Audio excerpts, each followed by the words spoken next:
तो आज बेटा अपन को पढ़ना है किरचॉफ के नियम। इस चैप्टर का सबसे इंपॉर्टेंट क्वेश्चन, मतलब मैं अगर कहूं आपसे इस चैप्टर में सबसे ज्यादा कोई अगर एक क्वेश्चन पढ़ के जाना है तो वो किरचॉफ का नियम है।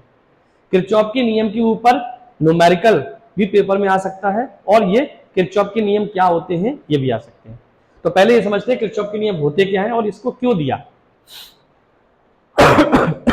तो ओम के नियम से हम सिर्फ सरल परपथ सॉल्व कर पा रहे थे, जटिल परपथ को सॉल्व नहीं कर पा रहे। ओम के नियम से कौन से परपथ सॉल्व कर पा रहे थे? सरल। तो सरल परपथ को हल करने के लिए ओम ने नियम दिया और जटिल परपथ को हल करने के लिए किरचॉफ ने नियम। तो जब भी हमको जटिल परपथ को सॉल्व करना होता है या हम ये कहें जहां ओम का नियम फेल हो जाता है वहां किरचॉफ का नियम पास हो जाता है, लग जाता है। किरचॉफ के नियम से वो क्वेश्चन सॉल्व हो जाता है। ऐसा नहीं है कि किरचॉफ का नियम सिंपल सर्किट नहीं कर सकता, सरल सर्किट को भी कर सकता है।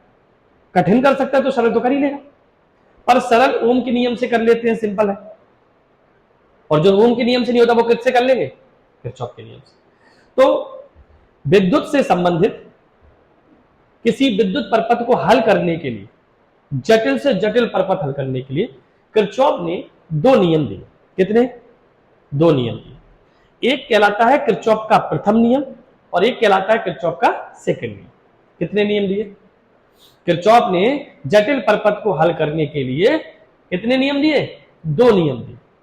पहला नियम जो था उसे बोलते हैं किरचॉफ का प्रथम नियम, और किरचॉफ का प्रथम नियम को हम KCL भी कहते हैं। इसको इंग्लिश में बोलते हैं किरचॉफ करंट लॉ। क्या कहते हैं? KCL, धारा नियम। धारा नियम। तो जरा देखते हैं क्या होता है। जटिल परपथ को हल करने के लिए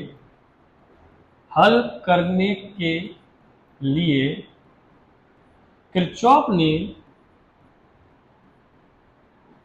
ने दो नियम दिए।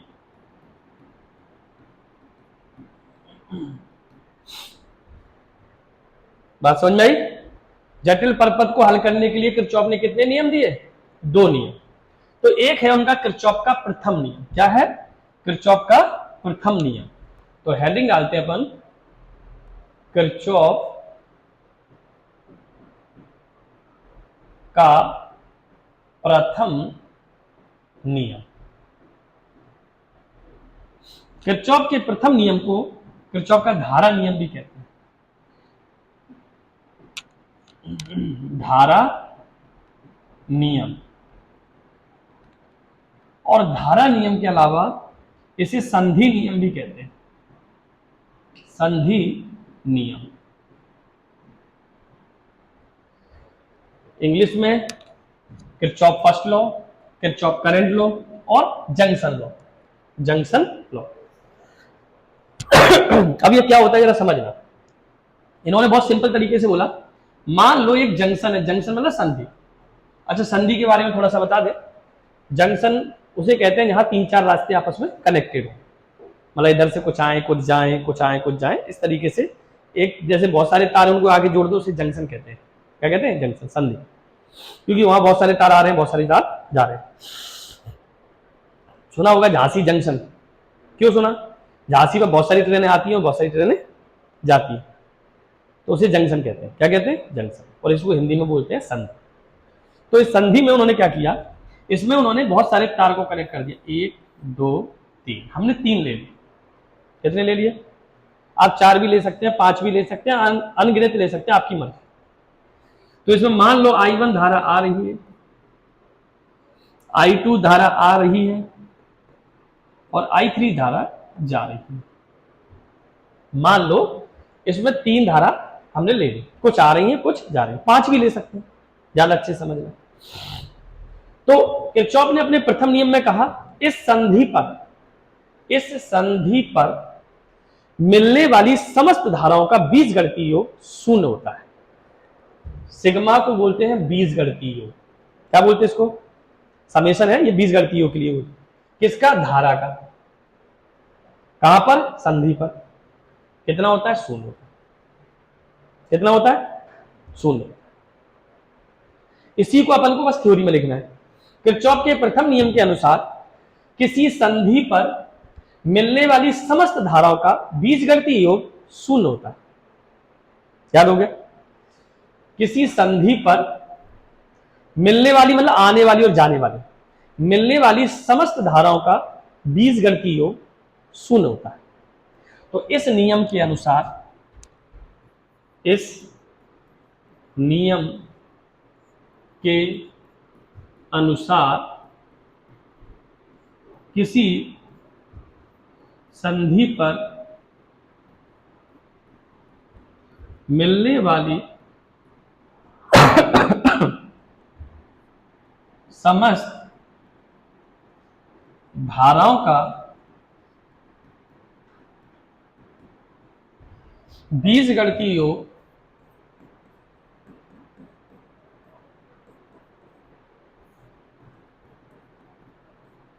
शून्य होता है। शून्य होता है अर्थात सिग्मा आई इक्वल टू 0। बात समझ में आई?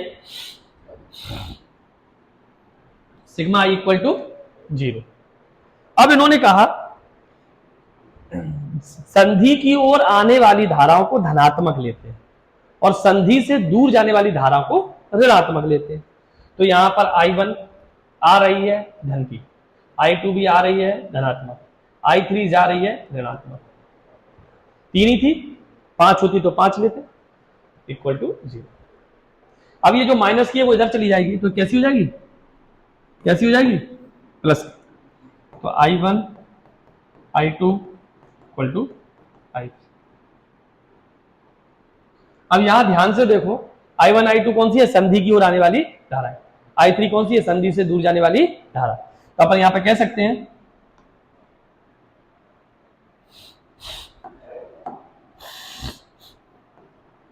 अतः संधि की ओर आने वाली धारा,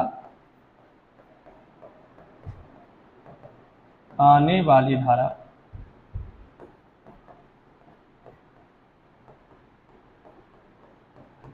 बराबर होती है संधि से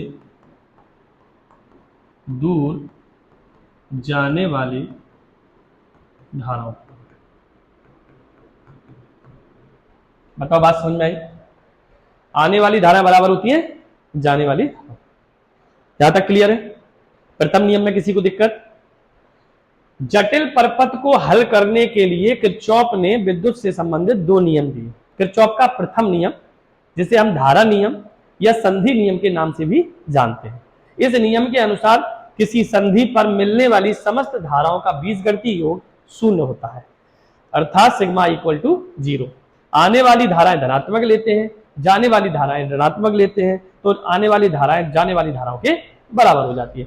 तो जितनी धारा आ रही है उतनी धारा जा रही है, संधि पर कोई भी धारा नहीं बच रही है। धारा क्या होता है? आवेश प्रवाह की दर।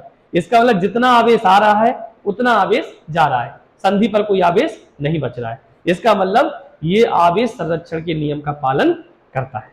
ये नियम किस नियम का पालन करता है? तो ये चीज इसके बाद नीचे लिख लेना, यह आवेश संरक्षण के नियम के अनुकूल है।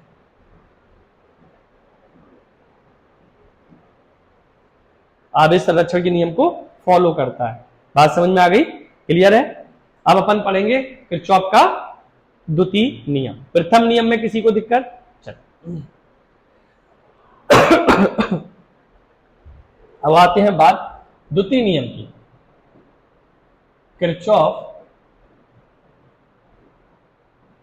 के द्वितीय नियम से, द्वितीय नियम से, द्वितीय नियम या इसे हम बोलते हैं बेटा लूप का नियम, या इसे हम बोलते हैं बेटा या हम इसे बोलते हैं विद्युत विभव नियम।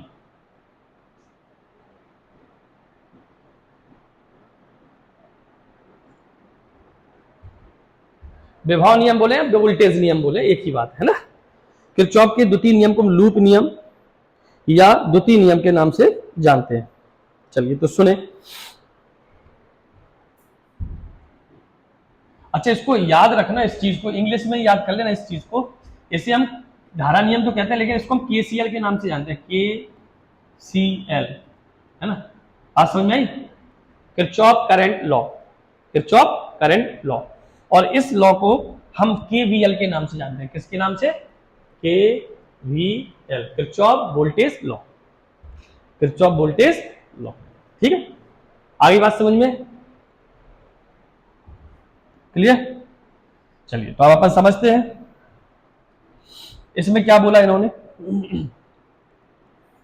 लूप का मतलब बंद परपथ, तो यार इन्होंने क्या किया, एक बंद परपथ ले लिया ऐसे।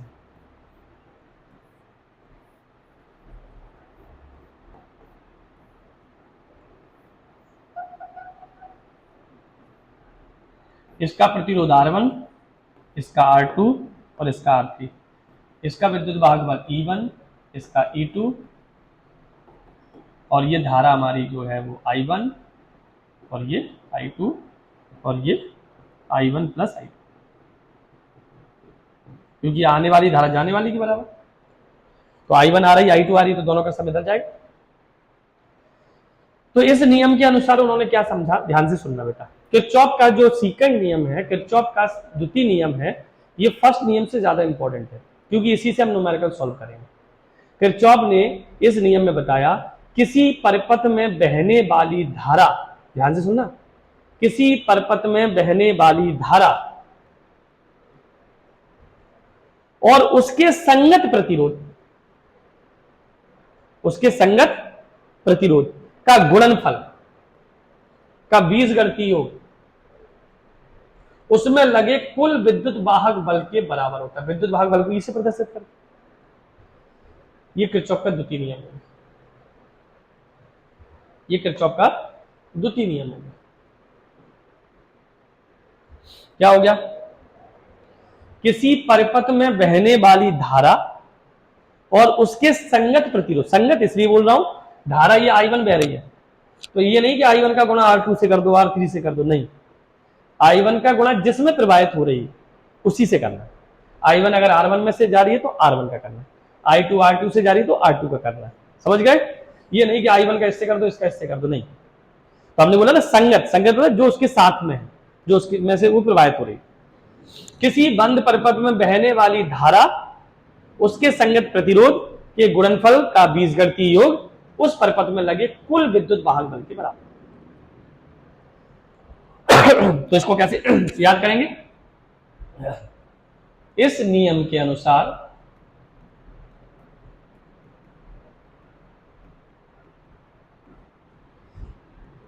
किसी बंद परिपथ में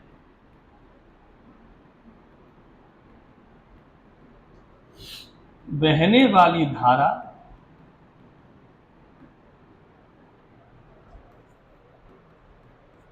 और उसके संगत प्रतिरोध के गुणनफल का बीजगणितीय योग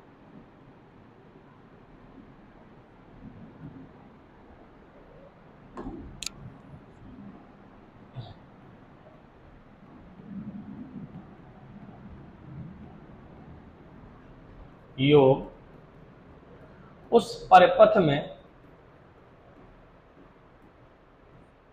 लगे कुल विद्युत वाहक बल के बराबर होता है। अर्थात sigma I R equal to sigma E, sigma I R equal to sigma E. Clear? ये समझ में आ गया? इसी को देख के याद करना क्या करेंगे, किसी बंद परपथ में बहने वाली धारा और उसके संगत प्रतिरोध का गुणनफल का बीजगणितीय योग उस परपथ में लगे कुल विद्युत वाहक बल के बराबर। ठीक है, अब इसको अपन वो करेंगे। इसमें कितने कितने बंद परपथ दिख रहे हैं? 2। कितने बंद परपथ दिख रहे हैं बताओ? 1 2। अब अपन इसको सॉल्व करना सीखते हैं। सबसे पहले इसमें हम एज्यूम करंट मानेंगे। क्या मानेंगे? एज्यूम। एक करंट को, एक धारा को तुम इसमें एज्यूम कर लो कि भैया मान लो हम इस दिशा में चल रहे हैं, या आप खुद को एज्यूम कर लो कि हम इसमें इस दिशा में चलेंगे। तो आप परपथ में 2 ही तरीके से चल सकते हैं, या तो क्लॉकवाइज या एंटी क्लॉकवाइज, या तो धारा की दिशा में या धारा की विपरीत दिशा में। तो मान लो आप बैटरी के हमेशा धन सिरे से ऋण सिरे की तरफ चले। कैसे चले? धन सिरा ये ऋण सिरा ये, तो आप इसमें ऐसे चले। बैटरी तो ये भी लगी है, तो कौन से बैटरी से? तो जो बड़ा हो उससे चले, जो बैटरी बड़ी हो उसके धन से ऋण की तरफ चले। तो हमने मान लिया। वैसे आप ऐसे भी चलोगे तो भी आंसर सही आएगा, स्टेप बच जाते हैं उसकी। तो हम ऐसे चलेंगे। तो हमने इसमें लिया लूप 1, लूप लूप अच्छा हिंदी में है ना, बंद परपथ 1 में एक पहला बंद परपथ लिया। अब आप ध्यान से सुनना, ये चीज इंपॉर्टेंट है इसमें जो मैं बता रहा हूं। अगर इसमें बहने वाली धारा और हमारे चलने की दिशा समान है तो गुणनफल धनात्मक लेना, और विपरीत है तो गुणनफल ऋणात्मक लेना। आगे बात समझिए। हम इस दिशा में चल रहे हैं और ये धारा भी इस दिशा में चल रही, समान है, तो इसका गुणा प्लस का लेना। तो I1 R1 R। ठीक है। अब हम ऐसे घूम के जा रहे हैं इधर, और I2 जा रही है इधर। I2 कहां जा रही है? विपरीत दिशा में। अब गुणनफल कैसे लेना है? ऋणात्मक। I2 R। इस बंद परपथ में 2 ही तो लगे प्रतिरोध, बस हो गया काम। अब इसको लगा दो। अब इसके विद्युत वाहक बल देखो। अगर बैटरी के अंदर, बैटरी के बाहर नहीं, बैटरी के अंदर की बात हो रही, बैटरी के अंदर मतलब ये 2 सिरों के बीच में, ये 2 सिरों के बीच में, इसके बीच में, ऐसी बात। अगर आप ऋण से धन की तरफ आएंगे तो जो आपको बाद में मिलता है वैसा ही लेना है। प्लस का मिल रहा है तो प्लस का लेना है, माइनस का मिल रहा है तो माइनस। जैसे कोई व्यक्ति ऐसे गया तो उसको क्या मिलेगा? तो ऋणात्मक लेना है। और ऐसा गया तो उसको क्या लेना है? धन, तो धनात्मक लेना। तो विद्युत वाहक बल प्लस का लेना या माइनस का, ये कैसे चेक होगा? आप ऐसे चल रहे हैं, घूम के ऐसे जाएंगे, ऐसे तो जाएंगे, ऐसे जाके इसमें ऋण से धन की तरफ जाएंगे तो क्या मिलेगा उसको? आप जब इस बैटरी में ऐसे घूम के जाएंगे तो इसमें ऋण से धन की तरफ पहुंच गया ना, तो धनात्मक ही तो मिल रहा है उसको। तो E1 कैसा लेना है? धनात्मक। और E2 में कैसे जा रहे हैं? धन से ऋण की तरफ। ऋण मिल रहा है तो ऋण। आगे बात समझ। बैटरी में अगर आप ऐसे चलेंगे, ये धन है ये ऋण, ऐसे चलेंगे तो आप ऋण धन पर पहुंचे तो धन लेना है। और बैटरी अगर ऐसे लगी थी और आप इसको ऐसे चल, क्या बोलते हैं, ऐसे चल रहे हैं, ऐसे मान लो ऐसे, तो धन से किसकी तरफ जा रहा है? ऋण की तरफ। तो क्या लेना है आपको? ऋण लेना। बैटरी के अंदर कौन से सिरे किससे कौन से सिरे की तरफ जा रहे हैं, तो जो सिरा हमें बाद में मिलेगा वही लेना है। आप यहां से धन जाएंगे धन मिलेगा, यहां से जाएंगे ऋण मिलेगा तो ऋण लेना। क्लियर? क्लियर? चलिए, तो अब आते हैं बंद परपथ 2 में। बंद परपथ बंद परपथ 2 में। ठीक है। अब बंद परपथ 2 में इसमें भी हमने मान लिया धारा में ऐसे चलेगी। तो जब ऐसे चलना है तो I2 R2 कैसा लेना है? I2 R2 लेना है प्लस का। कैसा लेना है? क्यों? क्योंकि हम भी ऐसे चल रहे हैं और I2 भी ऐसे चल रहे हैं, और ये भी देखो घूम के इधर जा रहा है और हम भी घूम के इधर जा रहे हैं, समान दिशा है। तो I1 प्लस I2 R3 कैसा लेना है? धनात्मक। और बैटरी भी देखो कैसी लेनी है, बताइए। धन या ऋण? धन लेंगे, ऐसे जाएंगे ऋण से धन की तरफ, धन लेंगे।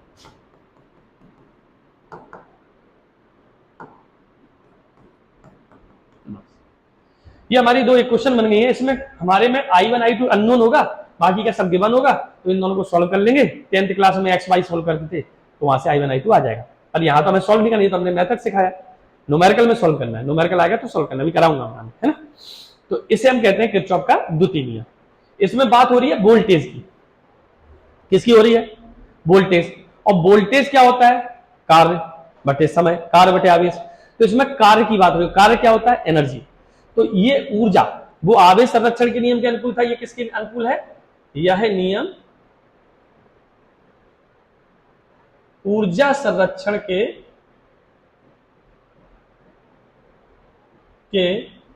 नियम के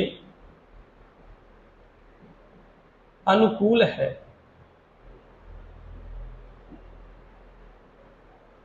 बात समझ में आया? तो ये था हमारा किरचॉफ का नियम, और ये दोनों नियम हमारे पेपर में 100% पूछे जाते हैं।